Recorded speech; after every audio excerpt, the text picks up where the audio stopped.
Olá, estamos no ar com mais um Rodrigo Betti na Opinião pela sua TVC, sua TV Correio da Manhã.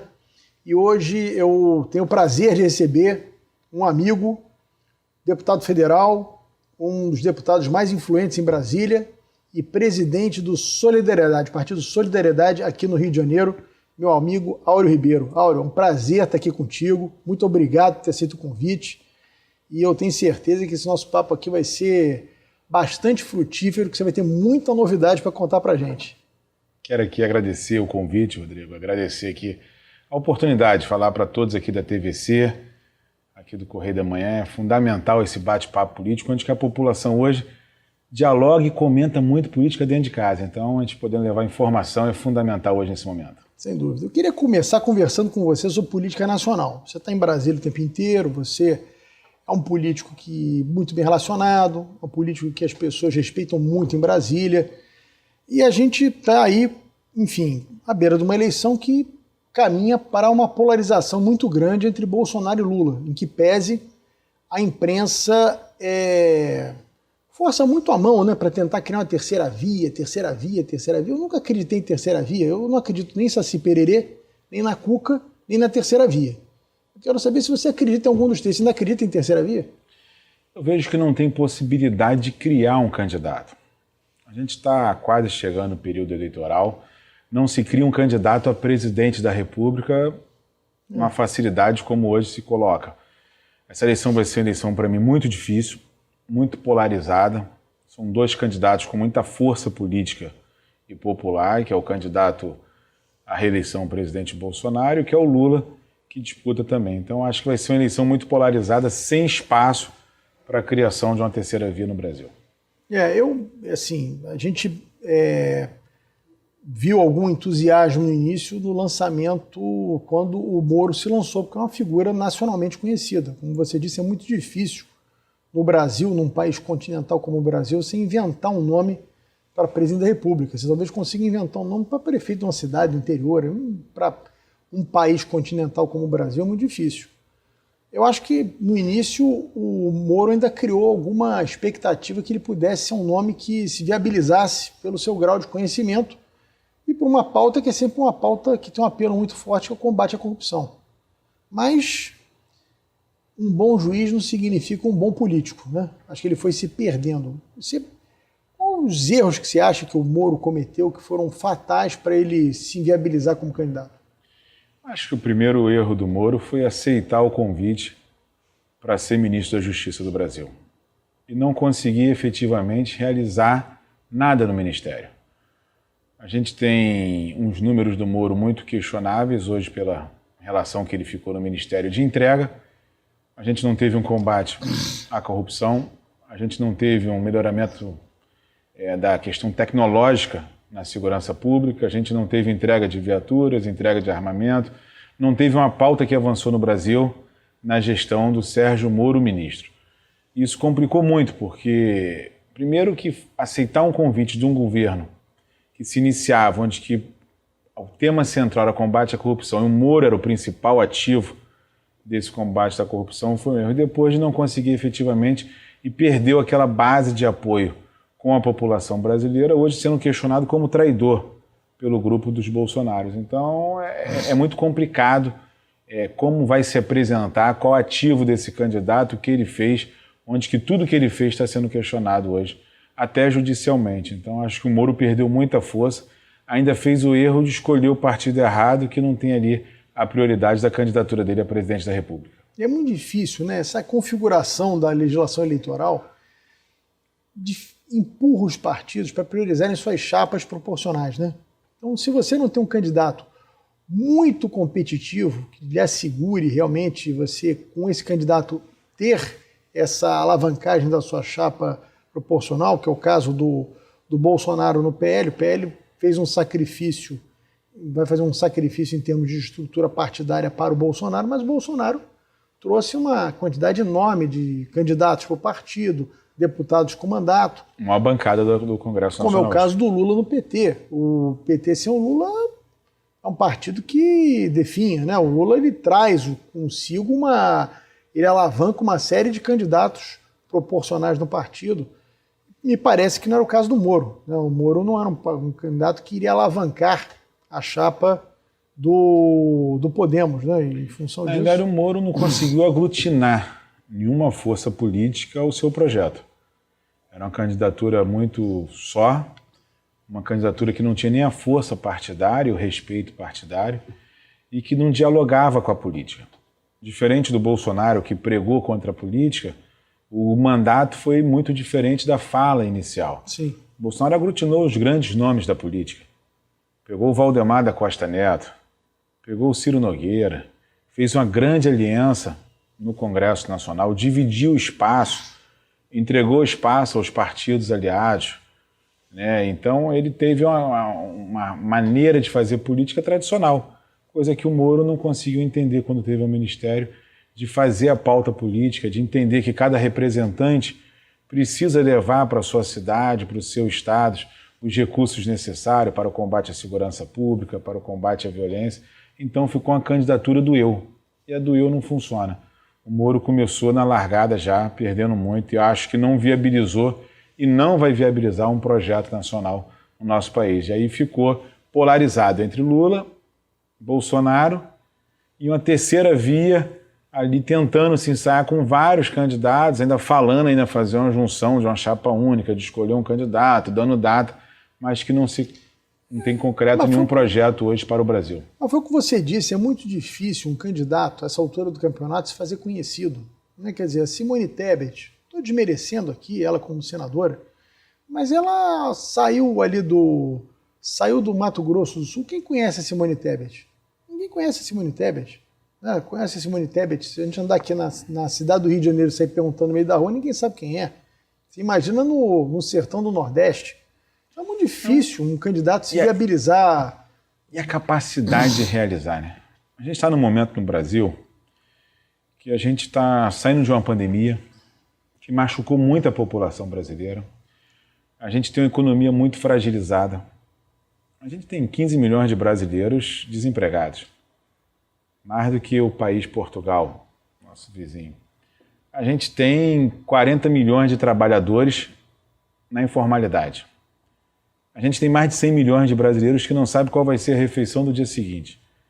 Você não vai procurar um candidato se você não tem o conhecimento da capacidade dele de realizar. O que está em jogo no Brasil é o futuro.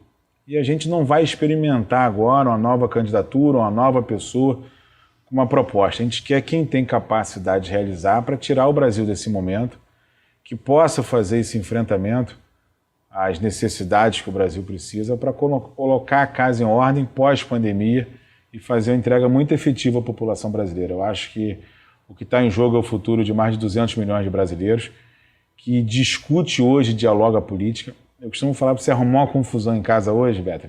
É só você perguntar no almoço de domingo quem é Lula e quem é Bolsonaro. Já começou a confusão. Pronto, é uma confusão de família, as pessoas não conseguem se entender.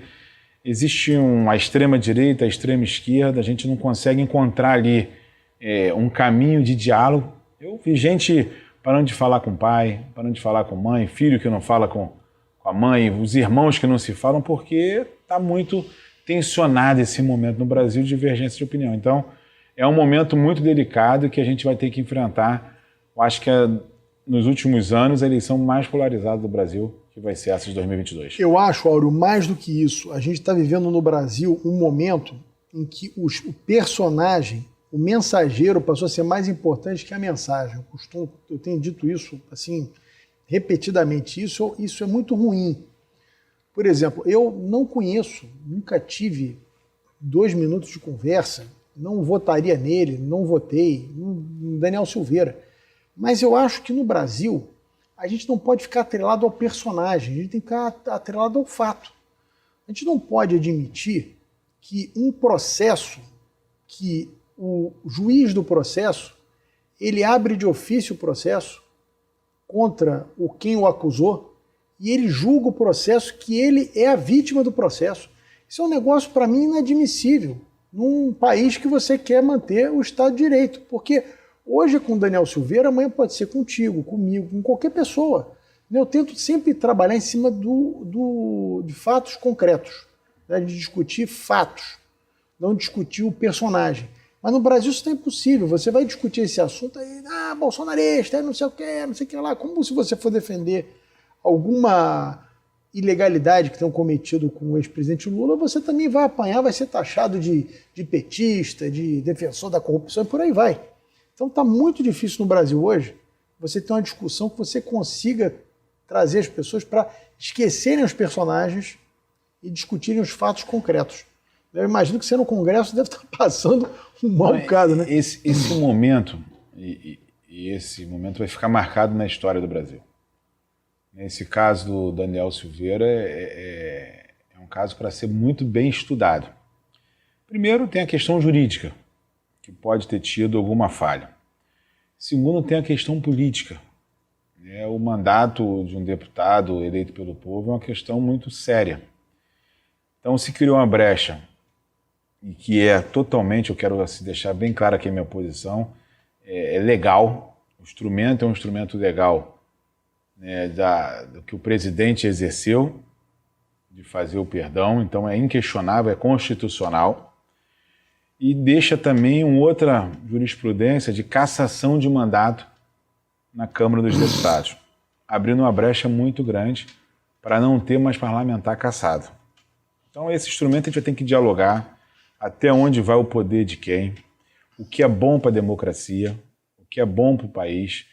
Agora também tendo uma situação bem clara dessa questão da honra. A gente não pode confundir esse momento que a gente está lidando com essa liberdade de expressão exercida com a honra das pessoas que estão sendo abaladas. Então a gente tem que colocar essa bola no chão, organizar esse jogo, que está muito tumultuado, e entender qual vai ser o reflexo disso. Hoje já existe um trabalho para melhorar essa relação. Daqui a pouco não tem mais deputado cassado por nenhum crime no Brasil. Quem vai julgar esse crime? Pode ter perdão?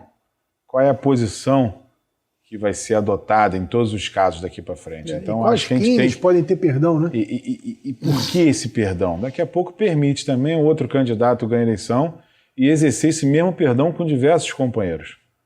Eu não quero entrar aqui nesse mérito, mas eu acho que cria uma jurisprudência muito negativa para o povo brasileiro, que a gente tem que organizar esse jogo agora. A ação do presidente da República é constitucional, é inquestionável e tem que ser cumprida. Então, tenho certeza também que a gente tem que respeitar o processo devido legal, que é fundamental para o Brasil. Eu acho que a gente precisava, e eu acho que é muito difícil nesse momento, e eu espero que, passada essa eleição, quem quer que ganhe consiga pacificar um pouco o país. Porque eu acho que chegou o momento, nós temos no Brasil uma democracia relativamente jovem, né? Eu acho que chegou o momento no Brasil da gente fazer algumas reformas institucionais. A gente começar a passar uma risca de giz para definir exatamente até onde um poder pode ir, até onde outro poder pode ir, né? Qual é o real papel do Ministério Público? Eu lembro que eu era deputado e ia ser votado uma PEC 37 que definia exatamente essa questão do papel do Ministério Público, né? Que era o Ministério Público é o promotor da ação. Ele não pode ser o investigador. O investigador tem que ser a Polícia Judiciária, né? A Polícia Judiciária investiga, o Ministério Público promove e o juiz julga, né? Você tem um sistema, um arcabouço sistema jurídico perfeito. Isso, em 2013, com aquelas passeatas, com aquelas manifestações, acabou indo para o meio dessas manifestações e o Congresso se acovardou e não julgou isso como se fosse uma forma de amordaçar o Ministério Público. Na verdade, era um processo para você definir bem o papel de cada um. Então, acho que a gente vai precisar disso no Brasil. Eu não sei se você entende que nós teremos condições, numa próxima legislatura, de conseguir fazer uma discussão mais profunda, né, desses assuntos, que são muito importantes. Porque não dá para você ter um Supremo que opina sobre tudo, mas também alguns consideram que passou a ser um certo freio, né, um contrapeso ao poder excessivo que o presidente da República tem. Alguns consideram isso, eu particularmente acho que você não resolve um problema criando outro. O Congresso, por sua vez, na minha opinião, está um pouco acovardado, né? Volta e meia atropelado pelo o Poder Judiciário, que acaba legislando no lugar do Congresso, muitas vezes, inventando lei, inventando regra. A última eleição, em cima da hora, baixa uma norma estabelecendo cota de negro. Não que eu seja contra a cota de negro, eu não estou dizendo que sou contra ou a favor. O problema é você estabelecer uma regra em cima do pleito eleitoral. É muito complicado. Eu acredito que o Congresso vai ter mais oportunidades de abrir esse diálogo. Daqui a pouco a gente vai receber o indulto do Roberto Jefferson, que é a mesma situação que o Daniel sofreu, foi a mesma situação que o Roberto Jefferson sofreu, e mais outras pessoas que fizeram ali o seu julgamento, a sua fala de uma forma muito direta ao Supremo Tribunal Federal, que se tem para um, tem para outro, e tem que ser exercido ali o mesmo perdão, não sendo perdão para uma pessoa, mas sim pelo ato cometido. Eu tenho certeza que o Brasil é uma democracia jovem, tem que amadurecer, e essa discussão o parlamento tem que exercer nesse momento outras discussões, como a questão mesmo do papel do Ministério Público bem colocado, como qual combate à corrupção que a gente quer que o Brasil exerça. Eu acho que isso tem que estar claro, a gente não vai existir, não existe um governo corrupto, a corrupção é do ser humano. Esse instrumento de combate à corrupção ele tem que ser diário, tem que ser aprimorado, sim, com tecnologia, com ferramentas de investigação, com a atuação do Tribunal de Contas da União, menos Tribunal de Contas espetaculoso e mais eficaz. Sem essa questão, não podia acontecer igual aconteceu na Lava Jato. Antes de chegar a polícia já estava a imprensa. Sim. Isso não faz bem ao devido processo legal. Mas eu acho que o Brasil vai evoluir. Acho que esse combate tem que ser diário. Acho que esse trabalho do governo tem que ser bem efetivo. E eu acho que o governo vai ter que amadurecer independente de quem ganha a eleição. Os instrumentos de Estado têm que ser hoje bem aplicados em todos. E esse combate tem que ser exercido, sim, pelo governo, pela Polícia Judiciária, pelo Ministério Público, pela Justiça, para que a gente possa ter um país livre de corrupção, combatendo a todo dia, um país justo, que dê oportunidade para todos. Olha, eu vou pedir um minutinho para vocês, para fazer um pequeno break, e voltamos com o nosso convidado, deputado Áureo. Já imaginou melhorar seu estado, sua cidade e a vida de sua família com um aplicativo? Alerge já! Chegou o Legisla Aqui. Tudo sobre seus direitos e um canal para você mandar e apoiar ideias que podem virar leis. Tem uma ideia boa? Sugira. Quer saber se é legal? Consulte. Tem dúvidas ou sugestões? Converse. Curtiu? Baixe o app. Legisla Aqui. É a Alerj mais perto de você. Sabe o sonho de vacinar a sua princesinha? Você pode realizar. Vacinar seu craque é um golaço. Vacinar sua futura médica é cuidar da saúde dela. Com a Covid não se brinca, se vacina. Vacine seu filho de 5 a 11 anos. Acesse novaiguaçu.rj.gov.br. Confira os documentos necessários e os postos com a vacina testada e aprovada para crianças. Prefeitura de Nova Iguaçu.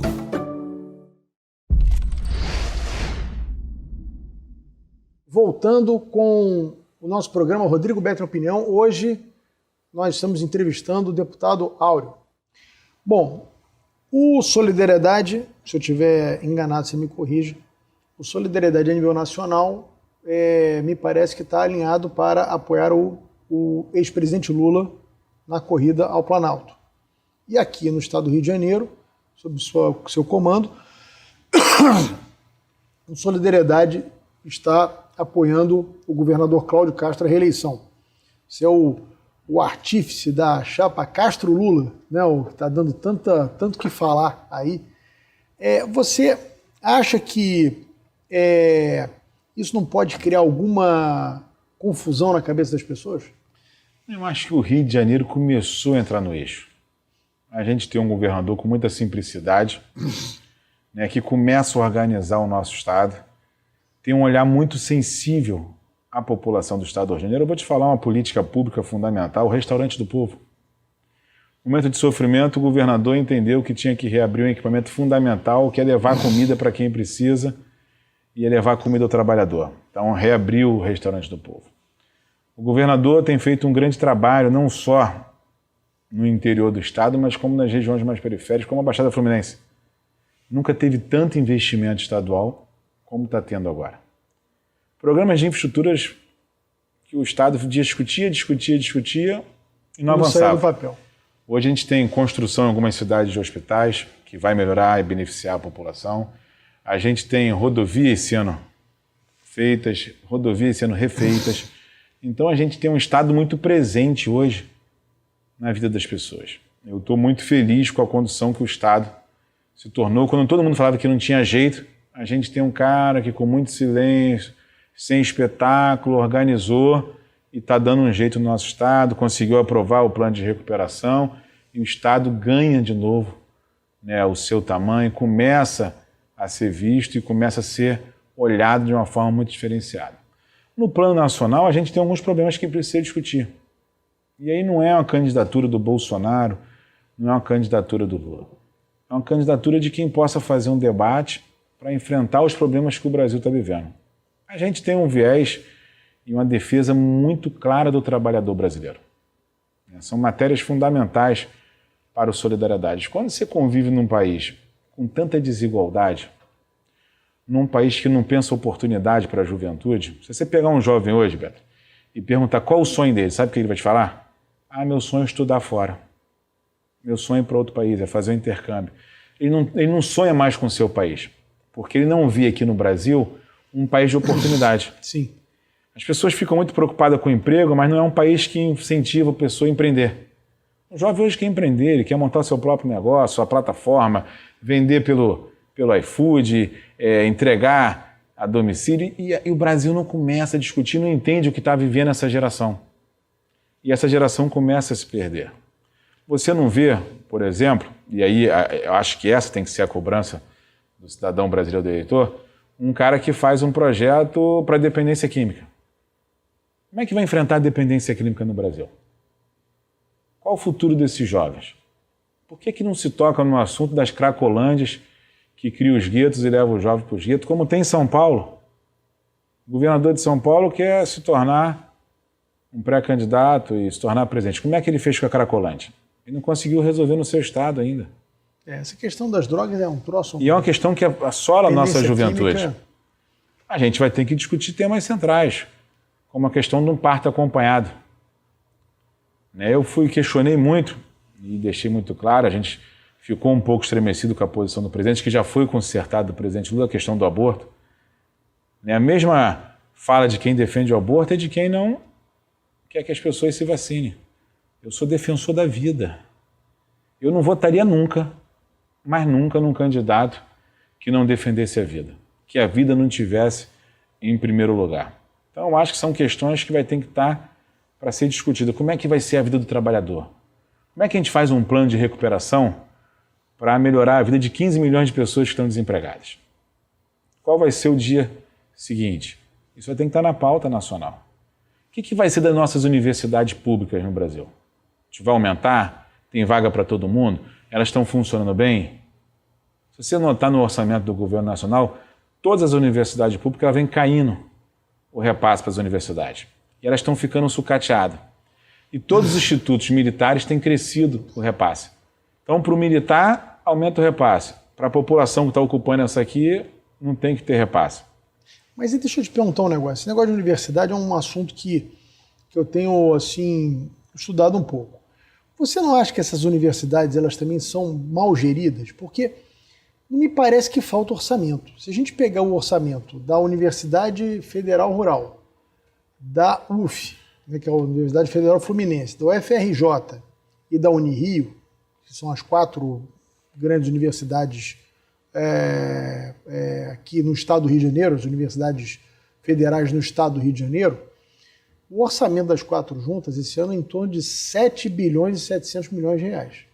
É mais ou menos o mesmo orçamento que a Prefeitura do Rio vai destinar para cuidar de 600 e poucas mil crianças no ensino primário. Esse é meu grande questionamento. Quer dizer, eu acho que no Brasil é uma inversão de prioridade. Preocupa-se muito com a universidade, porque a universidade você tem, digamos assim, eu não vou entrar nessa armadilha de dizer que fica formando militante, formando militância, não sei o quê, mas ali há uma formação de conhecimento mais específico, né? Ali há uma turma mais questionadora, né? Então ali as pessoas gritam mais, né? Uma mobilização maior por recursos.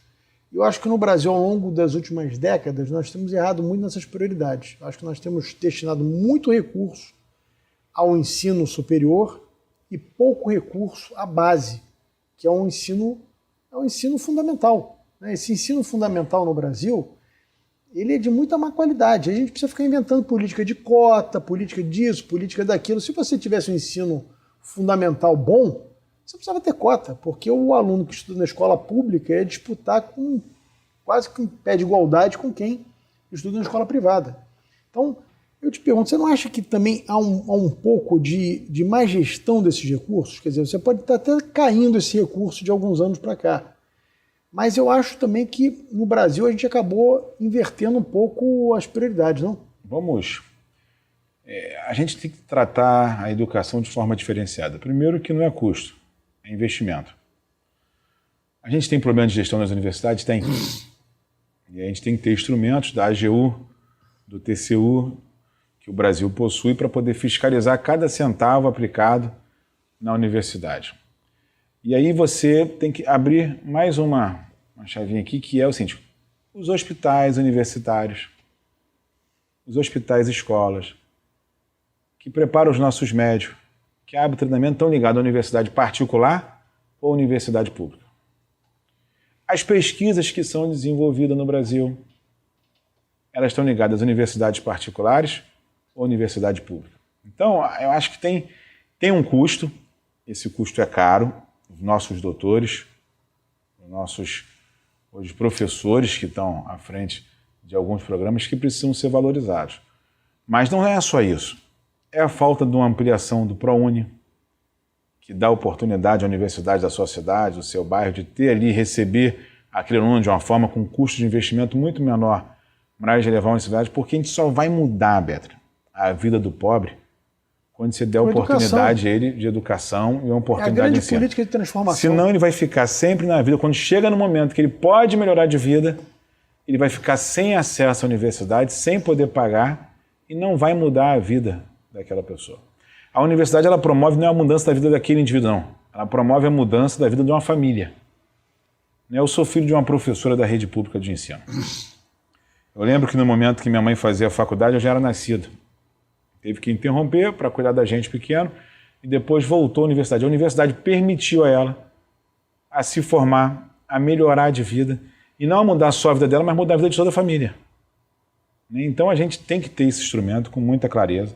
O governo é para promover isso, o bem-estar social, a qualidade de vida, e a gente tem que sim investir em políticas que vai transformar a vida das pessoas. E o conhecimento liberta. Um povo sem conhecimento fica escravo e não é nunca libertado. Então eu sou muito defensor que a gente possa ampliar, que a gente possa consertar os erros. Cada governo vai olhar de uma maneira.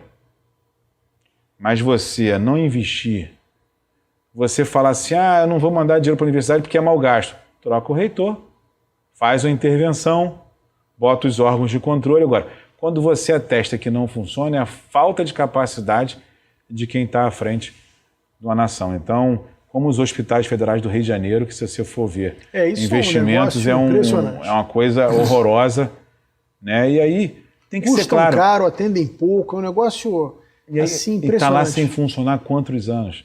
Quantos anos hospitais? Eu lembro quando criança, Beto, eu me tratava no hospital, quando criança, servidores do Estado. Enorme, e era um dia que era um dia feliz, que você ia para o médico, depois do médico, sei lá, tomava um cafezinho, tinha um de jejum ali que você... Acabou tudo, eles destruíram tudo.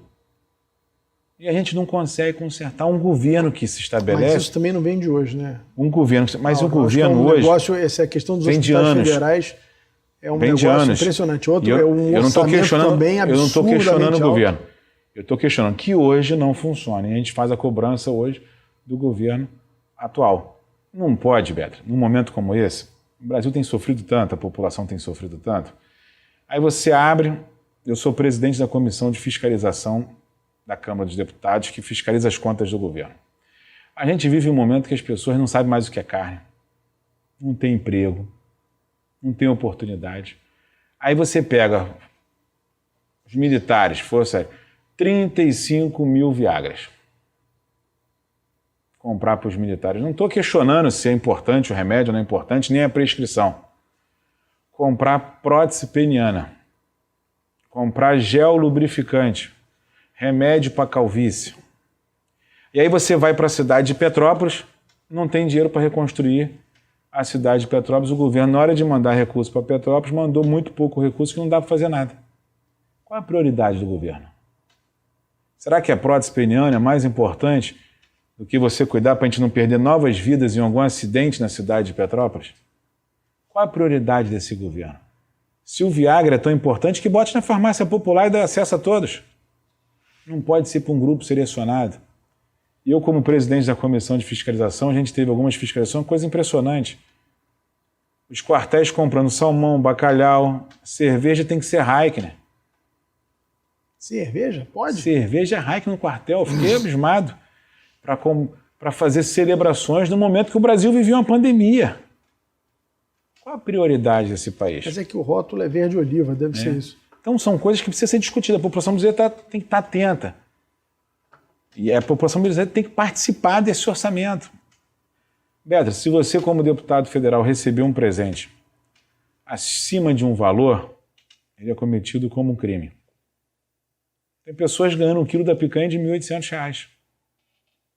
E expõe que está ganhando a picanha, essa picanha é de graça, mas não pode. Ali é para todos. Então, é uma discussão que a gente tem que enfrentar e tem que sanar. Eu costumo falar, eu fui muito defensor, não escondo isso ninguém, do impeachment da presidenta Dilma. A gente chegou um momento no Brasil que tinha que fazer o impeachment. Ladeira abaixo. E eu falei não isso, tinha saída, deixei muito claro a capacidade nossa de mudar o Brasil era impossível. E a gente não pode apagar esse momento do Brasil, daquele momento que foi o governo da presidenta Dilma Rousseff.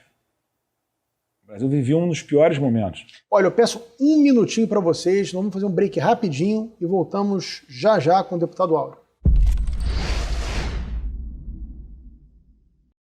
Já imaginou melhorar seu estado, sua cidade, a vida de sua família com um aplicativo? A Alerj já! Chegou o Legislaqui. Tudo sobre seus direitos e um canal para você mandar e apoiar ideias que podem virar leis. Tem uma ideia boa? Sugira. Quer saber se é legal? Consulte. Tem dúvidas ou sugestões? Converse. Curtiu? Baixe o app. Legislaqui. É a Alerj mais perto de você. Sabe o sonho de vacinar a sua princesinha? Você pode realizar. Vacinar seu craque é um golaço. Vacinar sua futura médica é cuidar da saúde dela. Com a Covid não se brinca, se vacina. Vacine seu filho de 5 a 11 anos. Acesse novaiguaçu.rj.gov.br. Confira os documentos necessários e os postos com a vacina testada e aprovada para crianças. Prefeitura de Nova Iguaçu.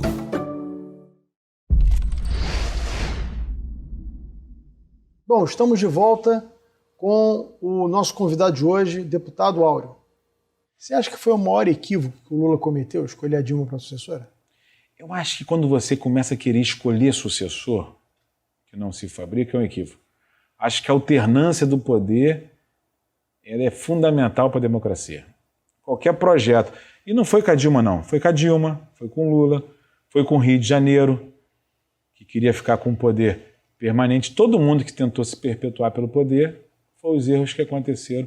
E a gente assistimos já aqui no Rio, então, de forma muito clara e muito objetiva. Então, a gente tem que ter clareza do que a gente quer. A gente tem que ter um debate claro, nítido. Todos eles têm seus erros. O governo hoje tem seus erros. Claro, quem é governo vai ter erro. Sim. Mas que precisa ser olhado. A gente não pode achar que a gente está vivendo nesse céu de brigadeiro como querem vender e que o melhor candidato é A, ou B, ou C. Todos eles vão ter suas falhas e quem errar menos vai ter oportunidade de governar o Brasil. Sim. Essa é uma campanha muito equilibrada, que precisa ter muito diálogo com a população brasileira, onde que a população brasileira possa encontrar a esperança de um Brasil melhor para que a gente possa avançar.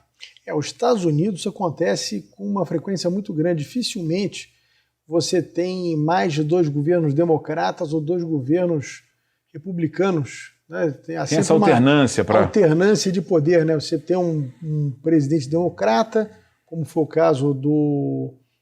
caso do Barack Obama, ele se reelege, depois a sucessora dele, que seria a Hillary Clinton, perde para o Trump, que era um republicano.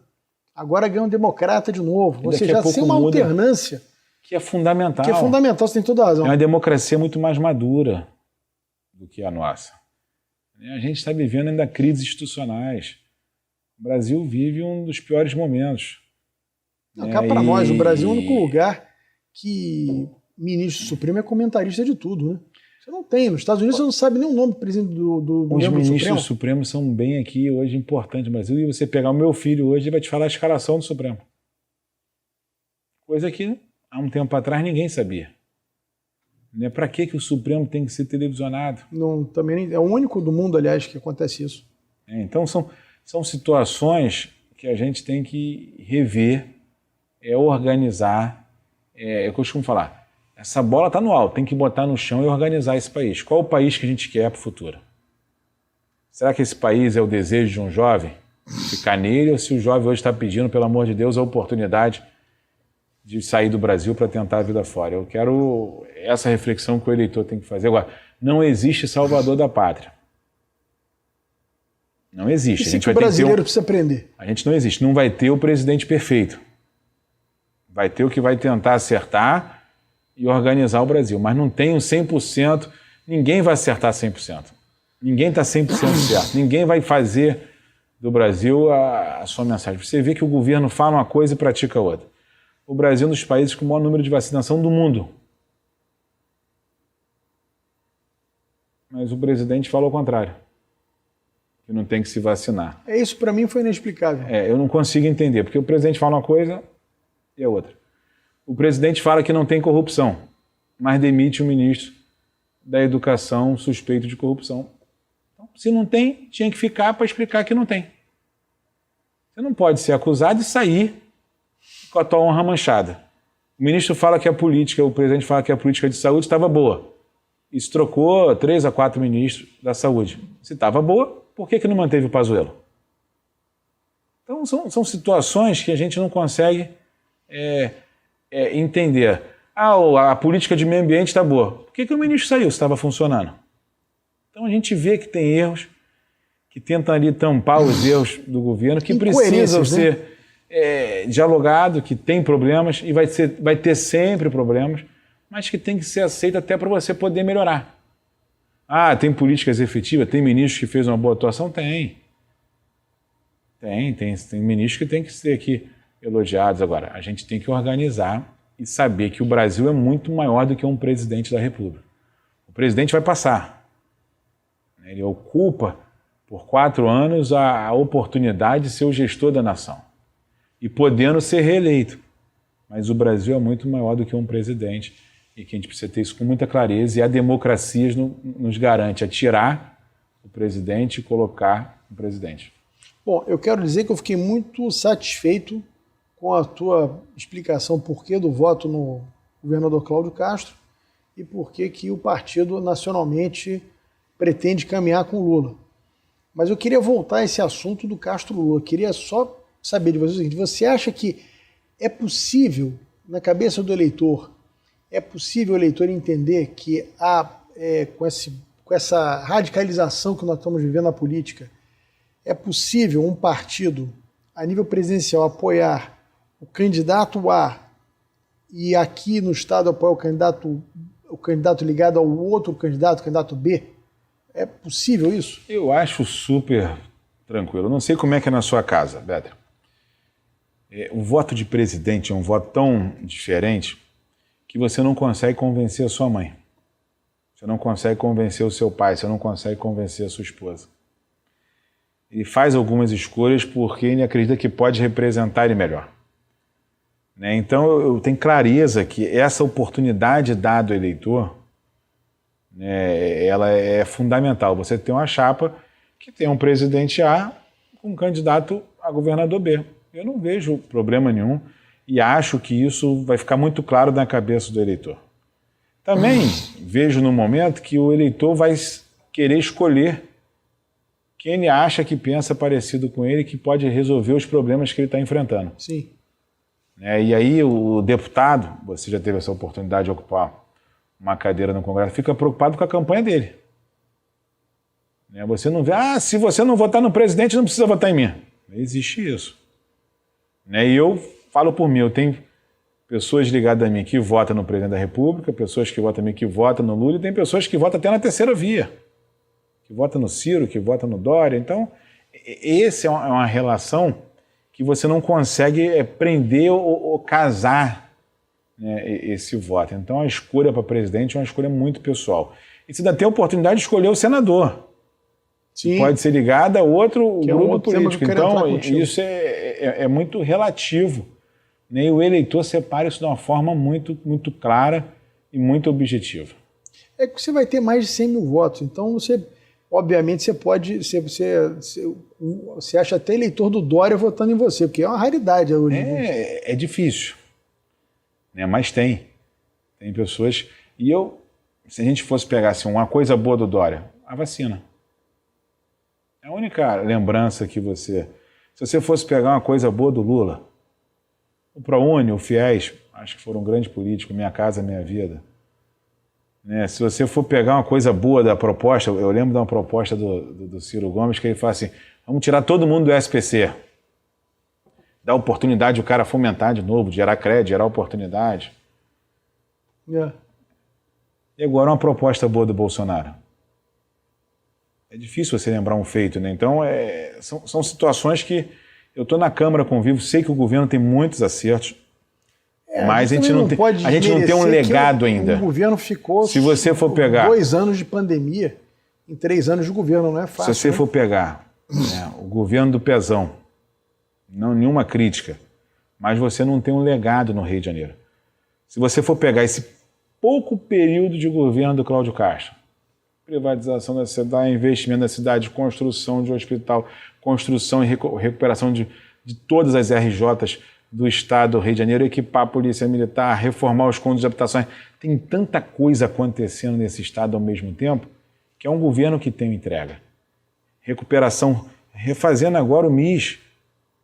Tanta obra que estava parada, dinheiro público nosso jogado. Ali um troço na praia de Copacabana, que começa a você ter um olhar. Você começa a ter um governador que tem um olhar para o Rio, para as políticas mais sensíveis. A reabertura do restaurante popular é emblemático. Você começar a tratar a Baixada de forma como ela merece ser tratada, aumento de efetivo nos batalhões, o segurança presente, o bairro seguro. Então você tem alguns legados que vai ficando num período pouco. Quando você quer fazer, você faz. Então isso é fundamental a gente ter essa clareza. O Rio está voltando a ter o seu brilho. O Rio está voltando a sorrir. O morador começa... Os números de violência ainda muito tímidos, mas estão todos eles caindo. Então você vê que o Rio está recuperando e está avançando. A gente torce muito para a gente melhorar esse Rio de Janeiro, para que a gente possa voltar a receber os turistas, para que a gente possa ter o cara que está ali no bar trabalhando, no hotel, o cara do Uber, o cara do táxi, voltando a ter a sua sobrevivência, a sua dignidade. Até porque o Rio tem que encontrar alguma vocação que não seja só o petróleo, Porque o petróleo é finito, Nós precisamos encontrar alguma vocação para o Rio que possa ir aos poucos substituindo a indústria do petróleo. Como foi fundamental agora aqui a retomada, o carnaval, o que traz da economia criativa por trás do carnaval é fundamental para o Rio de Janeiro, do que a gente recebe, os turistas nacionais do Brasil e os internacionais que chegam aqui nos aeroportos trazendo riqueza para o nosso país. Eu, antes de entrar na questão da cultura, eu sei que você é um deputado que milita muito nessa área, enfim, tem feito uma série de projetos nesse sentido, mas eu queria tratar da questão do Senado, que é um voto sempre que as pessoas deixam para escolher por último, A gente costuma, na política, a dizer que é o último voto que o cara escolhe, o cara acaba meio que o senador vai meio a reboque do presidente, do governador, enfim, é um voto majoritário, mas é um voto que vai meio atrelado, digamos assim, aos majoritários que têm mais visibilidade. Eu acho que como você disse, as pessoas têm discutido tanto política e essa questão do Senado, até por conta desses embates do Supremo, né, com o presidente da República e o Senado é que escolhe os ministros do Supremo. Eu acho que o Senado nessa eleição vai ter uma importância um pouco maior. Você não acha, não? Eu acho que o Senado é a casa revisora, ele é fundamental para o Brasil. Não está claro ainda quais são os pré-candidatos a Senado do Rio de Janeiro. A gente começa a conhecer um ou outro e agora que começa esse tabuleiro ser mexido, hoje deve ter a reeleição, o Romário deve ser candidato à reeleição, tem hora que sai nota que vai ser candidato a deputado federal, a gente não sabe ainda quem vai se apresentar para o Senado. O Washington Reis, que é o ex-prefeito de Duque de Caxias, que renunciou para ser candidato, agora é candidato, até agora a senador da República. O presidente da Assembleia Legislativa tem falado também, então a gente não tem clareza ainda quem são os candidatos. Porque colocar na mesa a gente vai definir qual o melhor senador para representar esse estado para o Rio de Janeiro. Hoje, se a eleição fosse hoje, tivesse o pré-candidato Washington Reis, eu votaria no Washington Reis para senador da República. Seria o nosso encaminhamento no partido. Só que a gente não sabe ainda quem são os candidatos para o futuro. Sim. A nível de governo do Estado, parece que a coisa está mais definida, né? Ou seja, você tem aí o governador Cláudio Castro, que é candidato à reeleição. Você tem o deputado Freixo, que é pré-candidato a governador. Você tem o Rodrigo Neves, ex-prefeito de Niterói, que também é pré-candidato. E tem o Felipe Santa Cruz, que também é pré-candidato. Me parece que são os pré-candidatos. E você tem aí a União Brasil, o garotinho que se apresenta como pré-candidato, mas é uma coisa ali meio ainda indefinida, né? Porque você não sabe se a União Brasil está na coligação do governador Cláudio Castro, se não está. Ainda não chegou essa hora, né, da montagem, que é o processo eleitoral e o devido processo legal de você montar as convenções, declarando apoio. Mas você não acha que isso está um pouco tardio? Não? Eu lembro que as coisas eram... O jogo, quando chegava em abril, que é o prazo tinha final... Tinha mais organização. Essa mudança do processo eleitoral, né, agora é diferente do passado, agora a chapa é exclusiva de cada partido, não tem mais a coligação. Sim. Então você tem que montar as suas chapas. Eu acredito hoje que a gente tem 3 candidaturas hoje colocadas que estão fazendo a discussão política do Estado. O Solidariedade já tem uma definição, a gente está definido pela pré-candidatura do governador Cláudio Castro, por acreditar que ele tem feito um bom trabalho e organizado, né, o Rio de Janeiro de forma muito clara e forma muito objetiva na forma de governar. E acho que a tendência natural, algumas candidaturas que estão tentando se colocar, migrar e apoiar outras candidaturas. Eu acho que o adversário do governador Cláudio Castro sofre com um problema de aglutinar, de crise de identidade. Não era de um partido de extrema esquerda, troca para outro partido, mas não consegue ainda comunicar com o eleitor como posições claras, né? Qual é a posição do deputado Marcelo com a questão do aborto, com a liberação das drogas? Qual é a sua posição com temas fundamentais para o Rio de Janeiro, o combate à violência? Como é que vai ser tratada a polícia? Então, não consegue, mesmo trocando de partido, ter essa comunicação de forma efetiva com o eleitor do nosso estado. Então, a gente vai ter que ter a clareza de qual estado que a gente vai definir para o futuro. Então, acho que isso está ficando mais claro nisso, mas ainda tem muita coisa para acontecer ainda. Eu acho num que o jogo espaço de tempo ainda bem curto. Claro, né? Como está a nível nacional, né? E nacional a gente também tem ainda algumas mudanças que podem acontecer.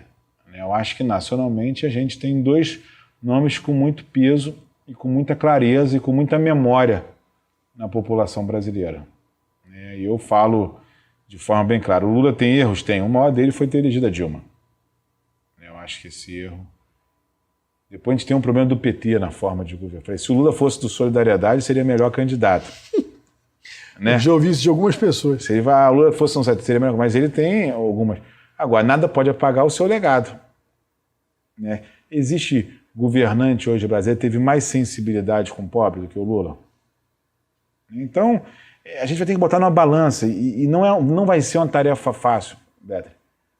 Você não pode questionar aqui, que o governo aqui, o outro... Não vai ser uma tarefa fácil.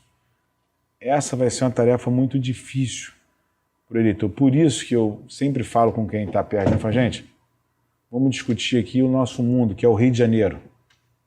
A gente vive no estado do Rio. Sim. A gente tem que estar com o governo do Rio olhando para a gente. A questão de presidente ainda está longe da gente. O presidente não está toda hora no Rio de Janeiro. Sim. Quem está aqui no Rio de Janeiro é o governador. São os prefeitos, vereadores, deputado estadual, deputado federal. E o presidente fica distante da nossa vida. E a gente tem que olhar aqui e aí respeitar a opinião de cada um. Lá em casa a gente tem divisão. Minha mãe escolheu um candidato, minha esposa escolheu outro candidato. Eu até falo, gente, eu não posso... São duas mulheres muito importantes para mim. Eu não quero me meter nessa confusão. Então, fica aí cada um com o seu candidato e vamos torcer aqui para a gente cuidar aqui do nosso quadrado, né? Que é tocar aqui o dia a dia, que é tocar a vida, que é trazer investimento para as cidades. Eu tenho muito boa relação com o governo federal. As cidades do Rio de Janeiro, que a gente tem muito trabalho, depende do governo federal, depende do governo estadual, Sim. Depende de um deputado que exerça o diálogo. A gente pode ter divergência do dia a dia, não concordar com A, com B, mas a gente tem que sempre lutar pela política pública efetiva, de trazer melhoria. Eu estou agora entregando, em parceria com o governo federal, diversas máquinas, tratores, jato escavadeira, tudo para as cidades do interior, que têm sofrido com a questão da chuva. Sim. Então não dá para você ter que... Você não pode ser radical com nenhum governo de prejudicar quem está ali precisando da sua ajuda. Sua oposição vota tudo contra, sua situação vota tudo a favor. Se você for pegar meus votos na Câmara, eles são muito mais alinhados com o governo do que com a esquerda. Porque eu entendo que a gente tem que promover política pública. O eleitor ele não fica... Você é de esquerda, você é de direita. Então eu falo assim, o que vai acontecer na minha rua aqui? O que vai acontecer no meu bairro? Como é que vai ser na minha cidade? E você tem que promover essa mudança, levar os investimentos necessários. Então é um tema muito sensível que a gente vai ter que ter clareza para fazer esse diálogo. E eu acho que a eleição ainda não começou, tem um tempinho pela frente, os candidatos vão ter que se posicionar em temas importantes. Então cada erro ali pode ser fatal para qualquer candidato, não tem eleição ganha para ninguém, não tem favorito nessa eleição. São dois super candidatos, dois candidatos com muita força popular, que qualquer um pode ser o vitorioso dessa eleição. Então eu só não acredito na possibilidade da terceira via. Eu acho que o presidente está ali entre Lula e Bolsonaro, Bolsonaro e Lula. Eu também acho que não sai disso. Não há condição. Vai ter a oportunidade. Bom, falando de tema, vamos entrar na questão da cultura, que eu sei que é um tema caro para você. Caro no bom sentido. Um tema que você tem muito zelo e muito apreço e tem tratado muito desse tema. A cultura, ela é uma... digamos assim, uma indústria muito importante no Rio de Janeiro. Ela tem um apelo muito forte. Basta dizer que a Rede Globo ela está baseada na cidade do Rio de Janeiro, dentro do estado do Rio de Janeiro.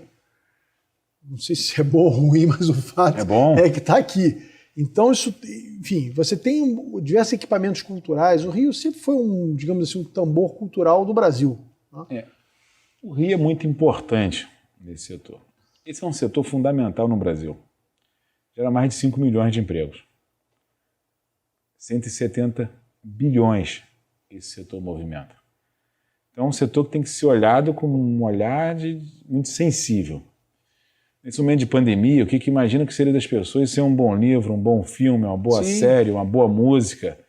Como é que seria a nossa vida se a gente não tivesse uma cultura muito forte no Brasil? O que a gente mudou um pouco foi a lógica, Beto, de como a cultura era gerida e como ela é gerida hoje no nosso país e aqui no estado do Rio de Janeiro, de uma cultura de oportunidade. Antigamente aqui no estado se concentrava todos os recursos em pequenos grupos.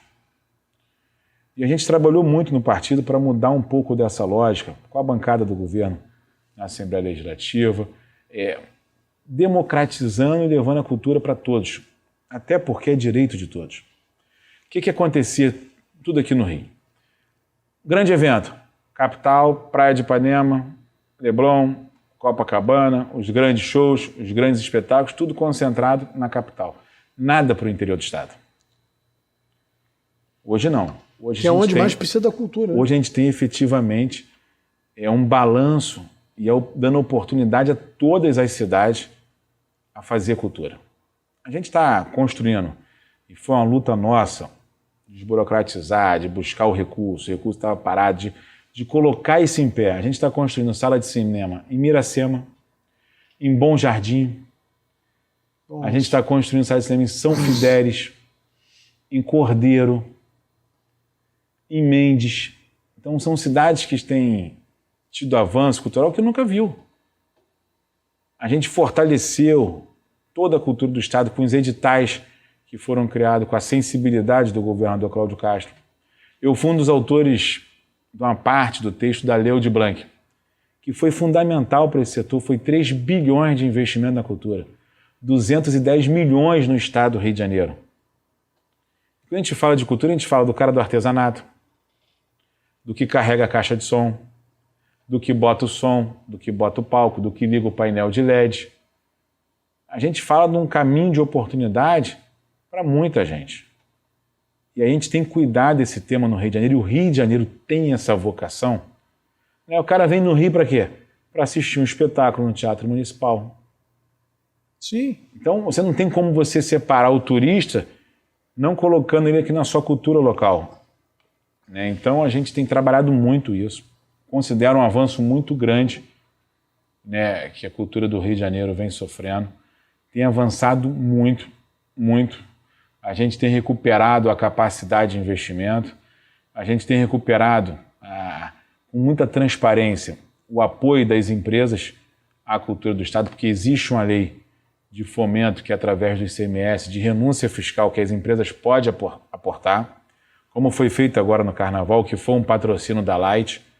A gente consegue resgatar a confiança das pessoas investirem no Estado do Rio de Janeiro e promover e fomentar a cultura do nosso Estado. Então a gente está muito feliz com o que a gente está vivendo, o que a gente vai viver ainda, através de muito trabalho e muita dedicação. Para você ter ideia, no ano de 2019, se eu não me engano, foram 20 projetos ao longo do ano. 20. Já no ano de 2020, foram mais de 3 mil. Então a gente democratizou esse recurso e começou 2022, agora já tem mais de 5 mil projetos, vamos terminar o ano com 10 mil projetos. Então o dinheiro foi dividido, foi democrático, chegou na vida das pessoas, mudou a vida de muita gente, deu oportunidade àquele teatro de bolso de Campos está sendo reformado, deu oportunidade de pequenas casas de espetáculo, deu oportunidade de reforma de alguns equipamentos que estavam parados, de incentivar a escolinha, incentivar a escola de balé lá na Cidade de Deus, incentivar projetos como acontece na Cidade do Carmo, o Gente Arteira, que fomenta a política, incentivar projetos que acontecem na cidade de Petrópolis. Então isso é fundamental, esse momento que a gente vive, de reformar Coreto e algumas cidades serranas. Então a gente está vivendo um momento muito legal e com muito brilho da cultura e com um olhar muito diferente. Muito bom. Olha, deputado Áureo, meu amigo deputado Áureo, quando o papo é bom, infelizmente o tempo voa. Então a gente está no finalzinho do programa, mas eu queria deixar para você fazer suas considerações finais.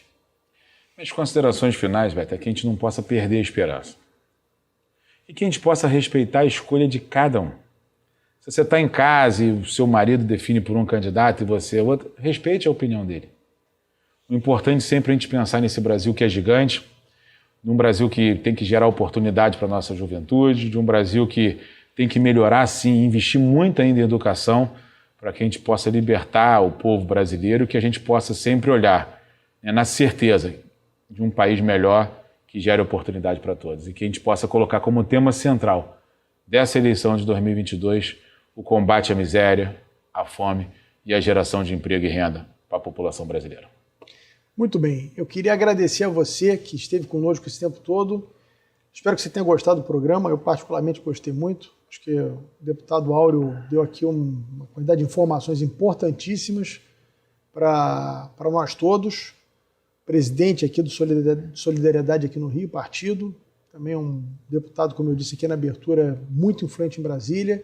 E em breve nós vamos ter que repetir esse nosso programa aqui. Vai ser um maior prazer. Mais vezes. Muito obrigado a você que nos acompanhou até esse momento.